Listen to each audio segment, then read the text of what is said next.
Kung isa kang mahihain pero gustong mag-content, ay para sa iyo ang video ito. Yung kita yung mukha mo, nagsasalita sa harap ng camera. Ang main goal natin ay hindi mo na yung mga aesthetics ng mga video, mga effects, animations, gaya nito.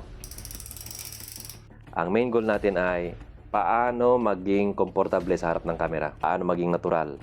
Yung parang kaibigan lang, usapang kaibigan lang. Kasi pag hindi mo yan nagawa ng paraan, ngayong maaga pa, ay magkakaroon ka ng mga patong-patong na tension later. Kasi ikaw mismo, mahalata mo na yung mga video mo parang may kulang. At ang mga audience, matalas ang pakiramdam. Makikita nila yung pilit. So, importante talagang pagtuunan mo yung pagiging natural sa harap ng camera. Ang pinakasimpleng trick dyan ay mag-imagine ka na parang ang kausap mo ay kaibigan mo lang. One-on-one. Walang filter, walang pagkukunwari. Usapang natural lang. At yan naman talaga dapat ang content, isang natural na usapan. Diba?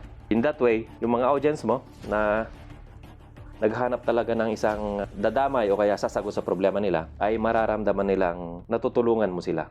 So sana naging maliwanag yung aking sinabi kasi gusto kong umangat tayong pareho sa pagko-content. Maraming salamat. Please follow me.